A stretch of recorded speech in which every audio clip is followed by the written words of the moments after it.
देखिए, महाराष्ट्र का जो चुनाव हुआ और जो नतीजे आए हैं वो बहुत ही चौंकाने वाले नहीं, बहुत ही शॉकिंग है। ऐसे नतीजे आने की उम्मीद किसी को नहीं थी, कोई लहर नहीं थी किसी की। नरेंद्र मोदी और अमित शाह को महाराष्ट्र क्यों वोट देगा?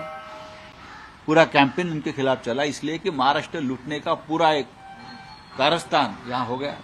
यहां से पूरे उद्योग गुजरात में लेके हुए, इसलिए वोट दिया लोगों ने कि हमारा रोजगार गुजरात में मोदी जी लेके जा रहे हैं, चलो हम मोदी जी को वोट दे देंगे, इसलिए खुश है। महाराष्ट्र में किसानों की आत्महत्या चल रही है, महाराष्ट्र में बेईमानी हो गई।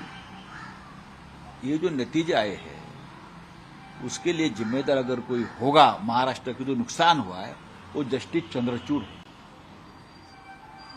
चीफ जस्टिस ऑफ इंडिया के पद पर बैठे व्यक्ति जिसने समय पर अपना निर्णय नहीं दिया, अपनी जजमेंट नहीं दी डिस्क्वालिफिकेशन के बारे में। 40 लोगों ने बेईमानी की। जिस पार्टी से चुनकर आए थे वो पार्टी को छोड़कर दूसरे पार्टी में जाकर सत्ता में बैठे हैं। आपकी जिम्मेदारी है संविधान की रक्षा। आपने अगर निर्णय दिया होता तो ये हिम्मत आगे कोई नहीं करता। आपने वो आज भी वो खिड़की दरवाजे खुले रखकर आप वहां से रिटायर हो गए। आप कोई भी किसी तरह से पार्टी बदल सकता है या सरकार बना सकता है दूसरी पार्टी, अपनी पार्टी को छोड़कर।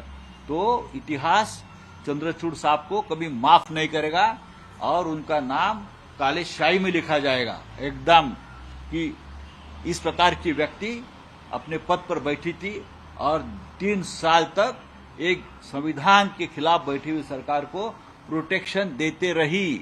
वो पार्टी किसकी है, वो चुनाव चिन्ह किसका है, उस बारे में 3 साल में निर्णय नहीं ले सकते थे। इतने बड़े बड़े फैसले देने की आप बात करते हो ना, राम मंदिर से लेकर ये क्या बोलते हैं बॉन्ड तक, इलेक्टोरल बॉन्ड तक, और पब्लिसिटी का स्टंट करते रहे आप लोग। लेकिन एक संविधान के खिलाफ एक निर्णय एक बड़े राज्य में हुआ है, उसके बारे में आपने मुंह पर ताला रखा और तारीख पर तारीख का खेल में सबको उलझा कर रखकर आप रिटायर हो गए। तो ये जो हुआ है महाराष्ट्र में, ये महाराष्ट्र याद रखेगा। ये चंद्रचूड़ जी है, उनके होते हुए ये सब हुआ है और हम याद रखेंगे।